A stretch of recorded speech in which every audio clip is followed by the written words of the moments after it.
Bien, buen día a todos.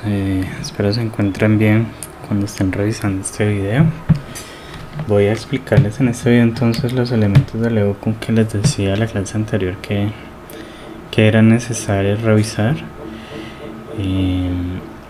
Pues estoy trabajando sobre el archivo que está colgado en el campus. Lo que tenemos es una plantillita, ahorita la llenamos. Voy a ir explicando conceptualmente con base en material tomado del libro de Fundamentos de Gestión de Inventarios del profe Vidal. El tema del EOQ, digamos que ese es uno de los temas fundamentales en gestión de inventarios. Esa es parte de lo que espero que ustedes ya tengan muy claro. Entonces vamos a arrancar con él. Pues en principio el EOQ es una técnica de dimensionamiento del lote, o sea, es una manera de determinar cuánto debemos comprar. En este archivo hay otras técnicas, las miraremos más adelante, pero pues una de ellas es el EOQ. El EOQ pues fue formulado por Harris en 1913, publicado. Digamos que allá bajo ese contexto pues habían unas premisas de la gestión de inventarios. Seguramente muchas de esas cosas se aplican hoy, otras discutiblemente no tanto. Pero pues digamos que uno de los supuestos o en principio general de la administración de inventario es una de las respuestas que debemos dar es cuánto debemos pedir. ¿Listo? Entonces el EOQ es una respuesta a eso.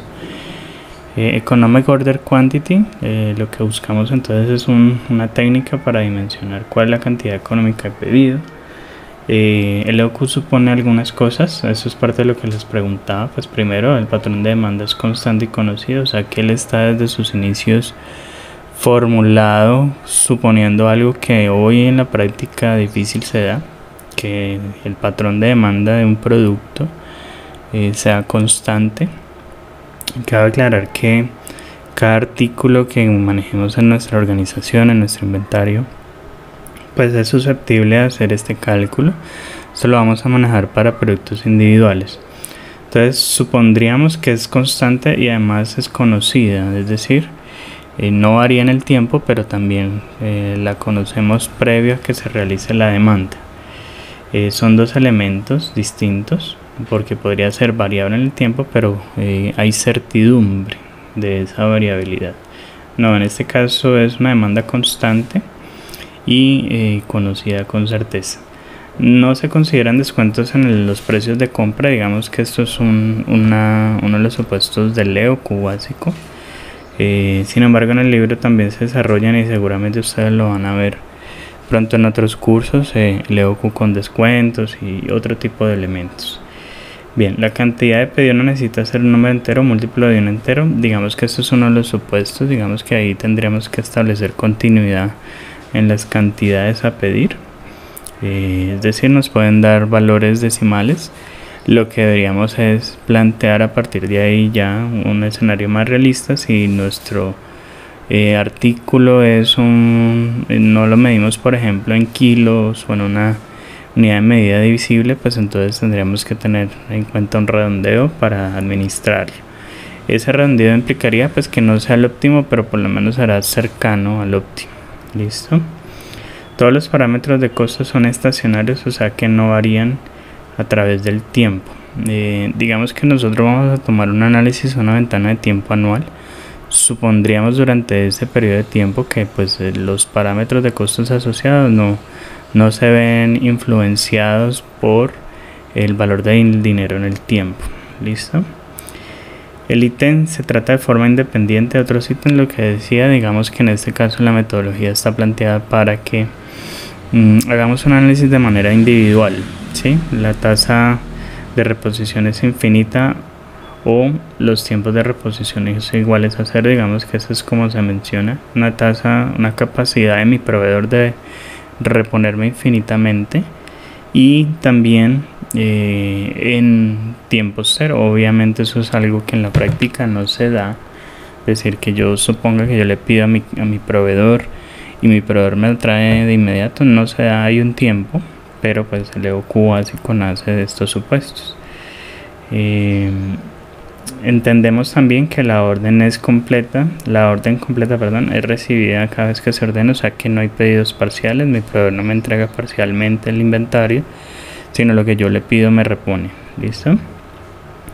Dado que conocemos la demanda y además va a ser constante, es predecible y constante, no consideramos faltante. En este caso estaríamos suponiendo que pues al tener con certeza una demanda, pues no debería haber cabida que le incumplamos al cliente. No se generan ventas perdidas o backorder. El backorder es un faltante que el cliente está dispuesto a esperar para ser repuesto, para que sea atendido. Bien, entonces estos supuestos pues son bastante rígidos en su concepción, situaciones que en la realidad son poco prácticas, pero no por eso deja de ser importante que se entienda la concepción de esa técnica. Listo, a pesar de estar formulado desde hace más de 100 años, pues se sigue hoy hablando en inventarios. Es importante porque es uno de los fundamentos de todo gerente administrador de inventarios, tener en cuenta que debe equilibrar unos costos para determinar cuánto pedir. Bien, bajo ese primer supuesto que el patrón de demanda es constante y conocido, pues los niveles de inventario tendrían un comportamiento a través del tiempo como este. Se genera lo que conocemos un gráfico de sierra. La demanda, al ser constante, lo que va a hacer es consumir ese inventario, y esta línea roja representaría el comportamiento del nivel de inventario. Cuando se hace un pedido, cuando el inventario llega a cero. ¿Cuánto se pide? Lo que le haríamos preguntar es, pediríamos Q. Q significa entonces el tamaño de pedido. La pregunta, bueno, ¿y cuál debe ser Q? En este caso, como la reposición es infinita o la tasa, los tiempos de reposición son cero, pues entonces una vez pido, de inmediato el inventario sube al nivel que pedí. Bien, esto es un estado ideal donde vamos a tener unos ciclos de reposición, y esto va a suceder a una demanda constante a través del tiempo, en el año. Bien, si esto es lo que estoy pidiendo en cada ciclo de reposición, aquí se muestran dos reposiciones, aquí vendría la tercera reposición.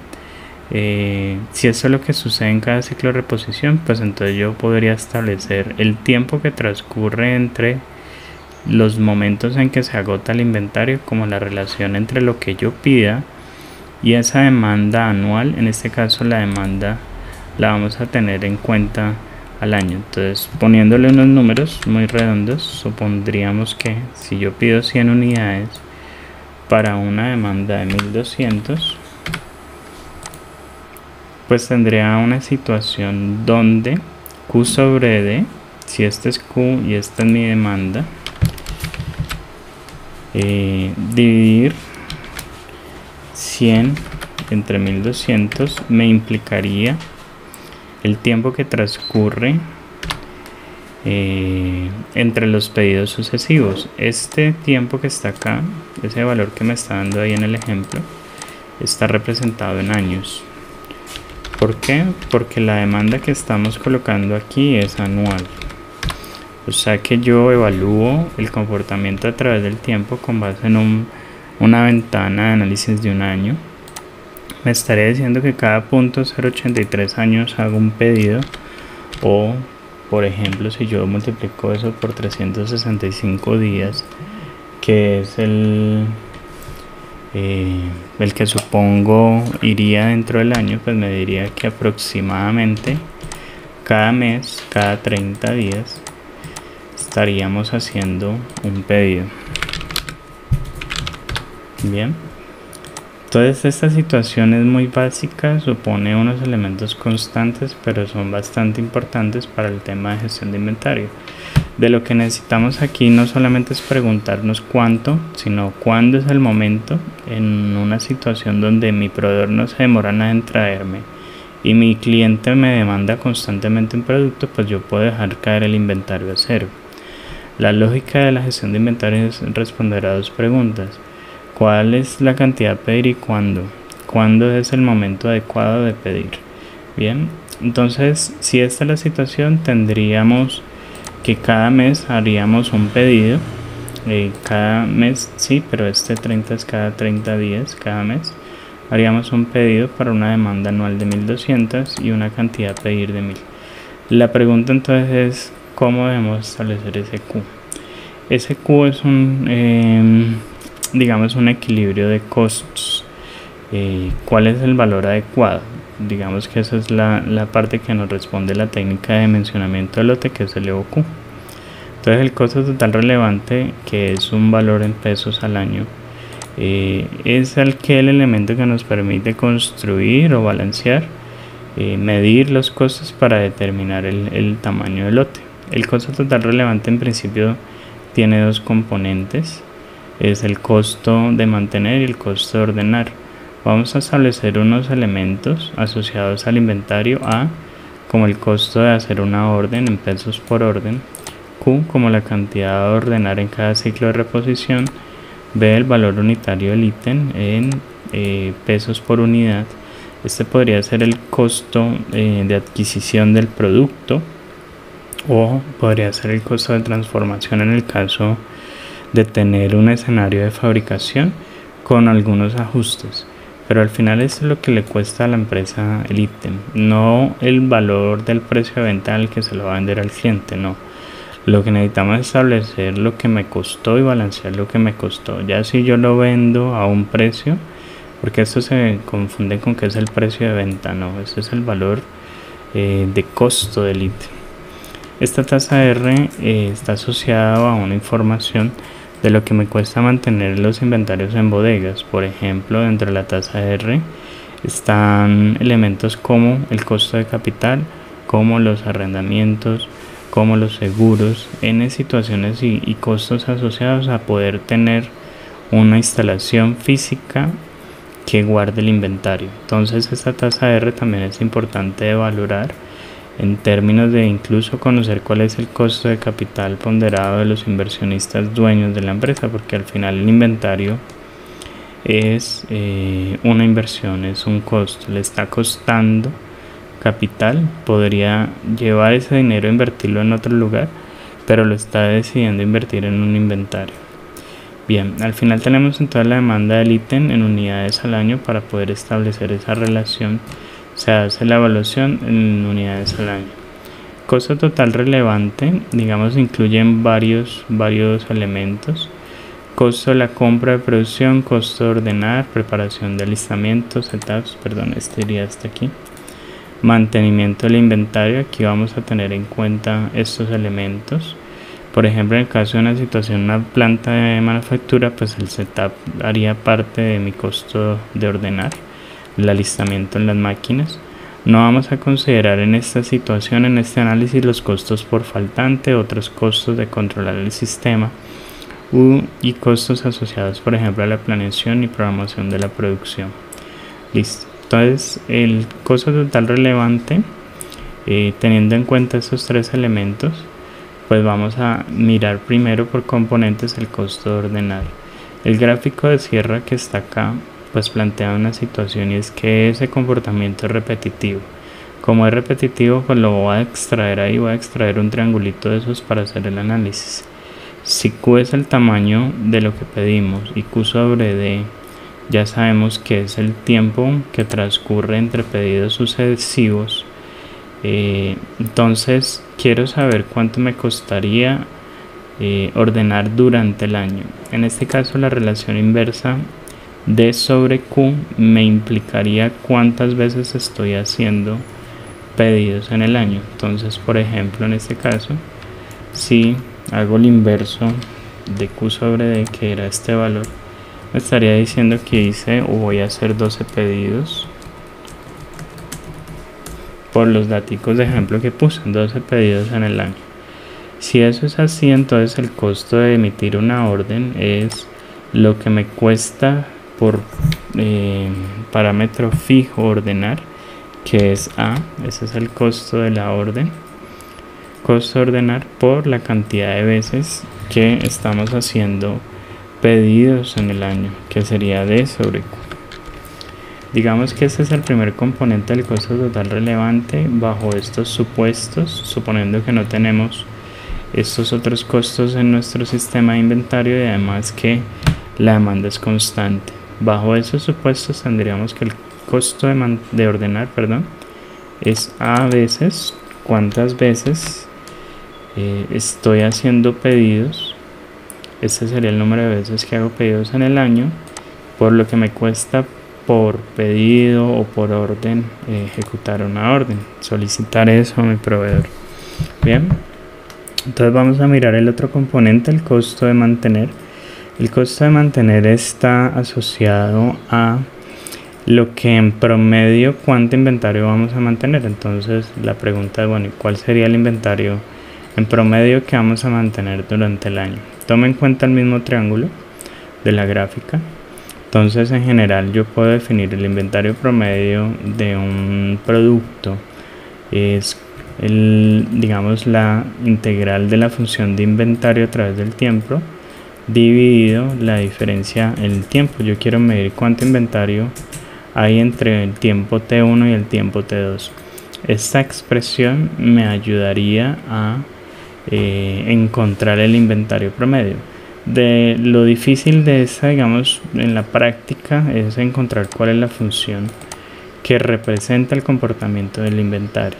Bajo estos supuestos la función es bastante simple, es una función lineal, simplemente depende de una dependiente. Y en este caso entonces podríamos pensar que, bueno, si operamos la parte de abajo del denominador tendríamos la diferencia entre, es T2 menos T1. La diferencia entre el tiempo 2 y el tiempo 1, sabiendo que el tiempo 2 es mayor, pues es una fecha posterior al tiempo 1. Listo. Si esto es así, entonces nos queda la pregunta, bueno, y entonces ¿cuál es la integral de la función del inventario a través del tiempo entre los tiempos T1 y T2? Como es una integral definida, yo puedo establecer que el área bajo la curva de esa función me ayudaría a conocer ese resultado de la integral. Como la curva es lineal, me presenta pues una oportunidad, digamos que en este caso tiene una visual de un triángulo donde tengo una base y una altura.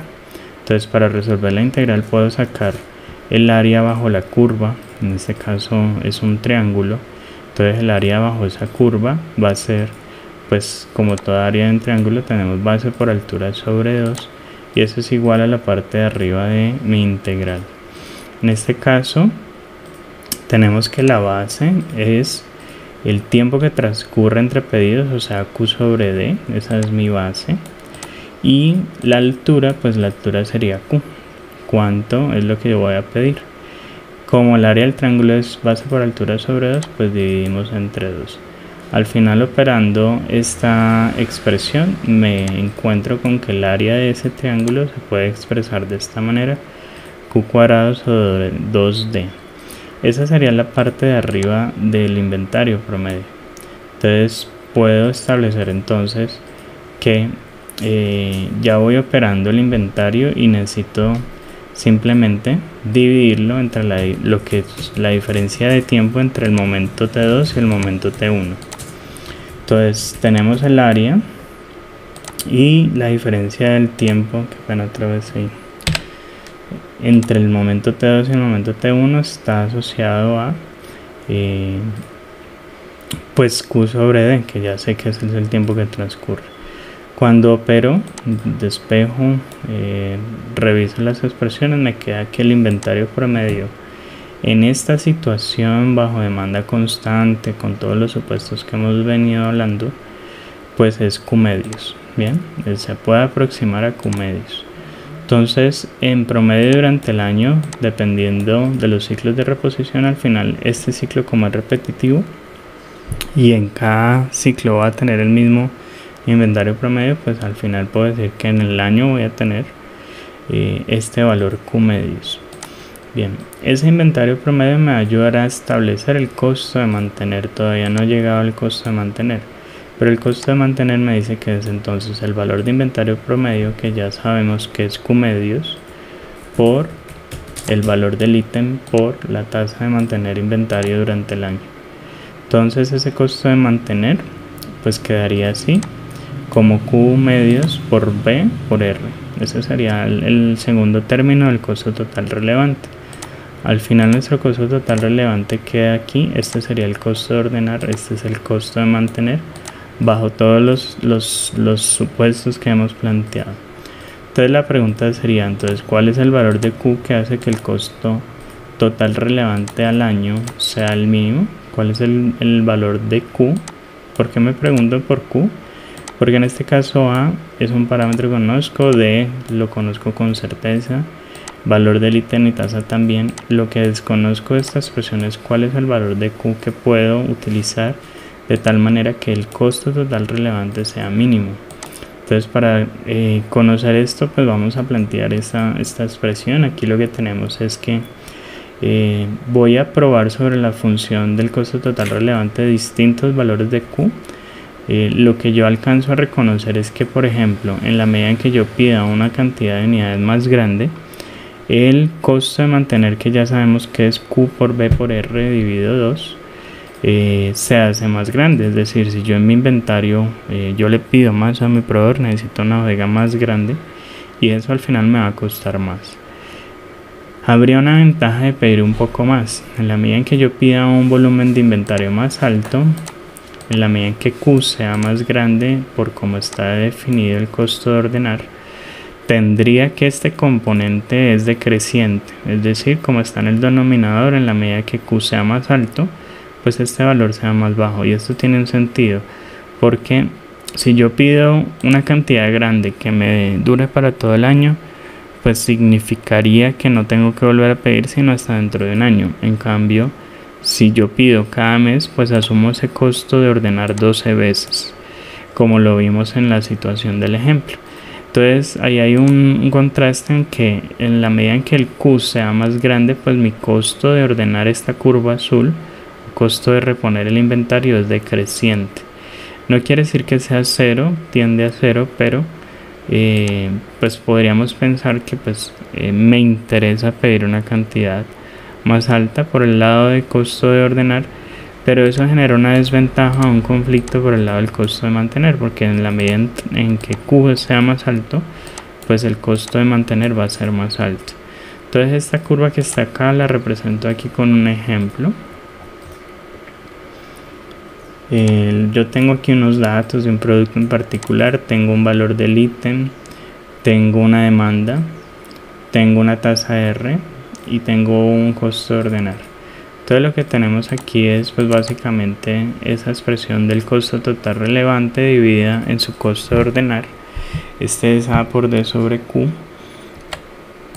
Este sería el costo de mantener, que sería igual a Q medios. Aquí dividiríamos ese valor de Q entre 2, porque sabemos que en el largo plazo, en el año, con demanda constante, ese sería el valor del inventario promedio, por la tasa de mantener por el valor del ítem. Y al final pues tenemos la suma de esos dos, que este sería nuestro costo total relevante. Bien, entonces voy a suponer unos parámetros para ponerle a eso como datos. Entonces voy a suponer que arrancamos el pedido en 200. Quiero evaluar cuál sería el costo que tendría para mi inventario, el costo total relevante anual, si yo pido de un producto que tiene estas características 200 unidades y cada vez que necesite pedir pido 200. Si pido 200, pues tendré un costo de ordenar de 360.000 y un costo de mantener de 20.000, lo cual me da un costo total de 380.000. Lo que quiero es probar distintos valores. Esto es algo que yo quiero que ustedes prueben. Distintos valores, corremos las fórmulas. Aquí pues lo voy a llenar la tabla. Podemos probar los que están ahí formateados en la tabla. Y lo que va a hacer es ir creciendo el tamaño de pedido de 100 en 100. Voy a probar de 100 en 100 a ver dónde podría encontrar el mínimo. Estoy probando distintos valores de Q. Esta tablita tiene un formato condicional que me marca los valores mínimos. Aquí me encuentro con que si pido 800 tengo este costo, pero también si pido 900 tengo el mismo costo. O sea, hay como un empate entre estos dos datos. Parece ser que hay dos valores óptimos. En realidad no es que hayan dos valores óptimos, lo que va a pasar es que como necesito especificarlo un poco más, desagregarlo un poco más, quiero encontrar un valor más preciso, porque entre 800 y 900 pueden haber distintos valores que hagan que sea incluso un costo inferior a 170.000. Entonces lo que voy a hacer es no sumarle a 100, sino por ejemplo sumarle a 50. Entonces si sumo a 50 y ajusto la fórmula, va a ser un valor mucho más preciso. Ya no es ni 800 ni 900, me dice que es alrededor de 850, donde encuentro un valor incluso inferior al 170.000, pues por menos de mil pesos, pero por lo pronto será un valor óptimo, digamos que es un valor mínimo. Listo, lo que quiero que hagamos entonces es simplemente vamos a insertarle un gráfico de línea a este cuadro, como lo estoy mostrando. Entonces tenemos Q, una cantidad Q, pues esa cantidad no tiene que estar en una serie, puede estar ahí. Lo que podemos es decirle grafíqueme teniendo en cuenta el rótulo de los ejes en las cantidades.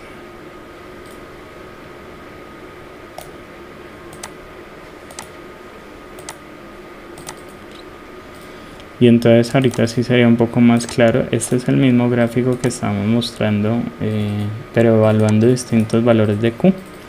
Entonces encuentro el mismo gráfico donde me dice es posible que usted encuentre un óptimo, un valor donde esa curva, la roja, que es la del costo total relevante, es decreciente hasta un punto donde usted empieza a pedir tanto que su costo de mantener inventarios supera al costo de reposición o de ordenar. En esa situación pues encontramos un valor mínimo. Entonces aquí lo estamos probando como con distintos valores. Me está diciendo que alrededor de 850 unidades es donde encuentro el valor mínimo.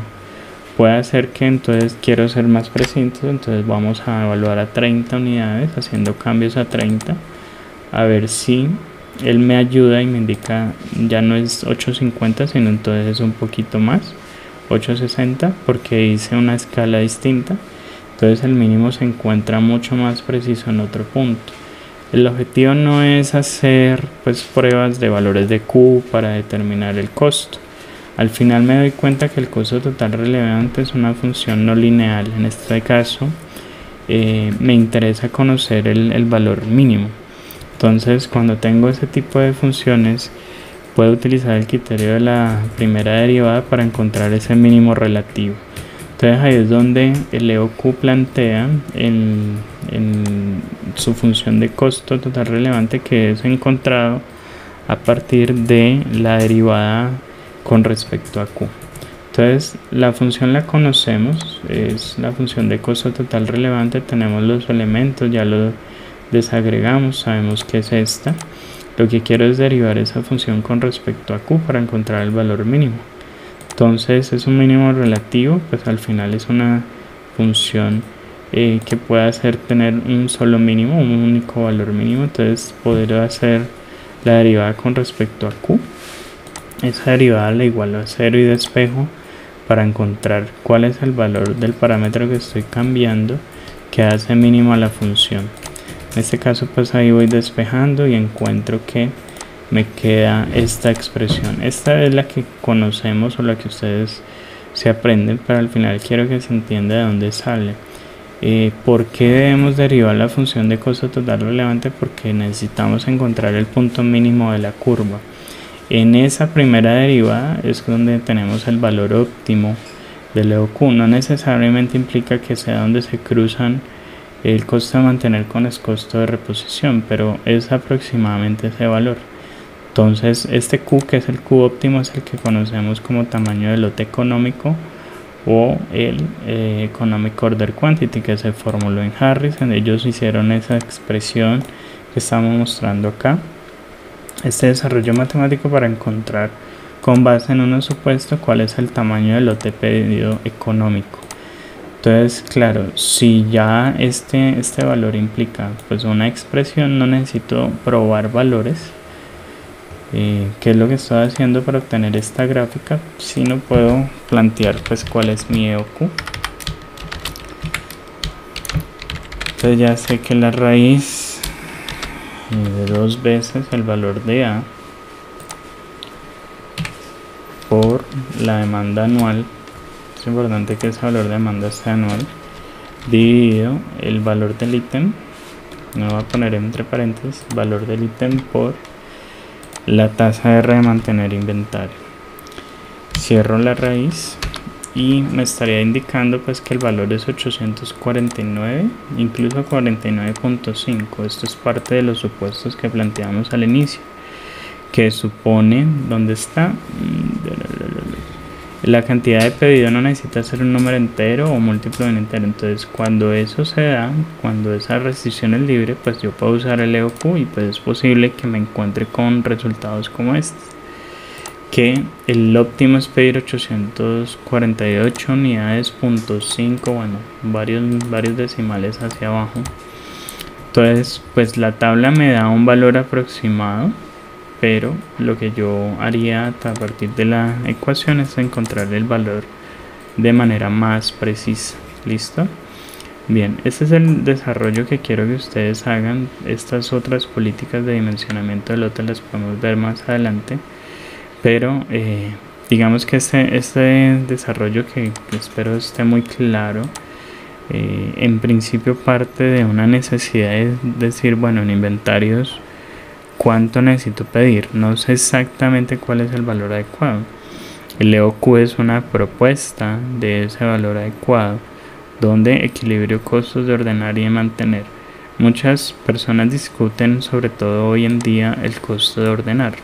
Es parte de eso que no, de pronto pues cuando se formuló en 1913, a principios del siglo pasado, emitir una orden a un proveedor podría generar un poco más de caos, de actividades, llegar con el pedido hasta el proveedor. De pronto no habían en todas las zonas pues carreteras o los medios de comunicación eficientes que tenemos hoy.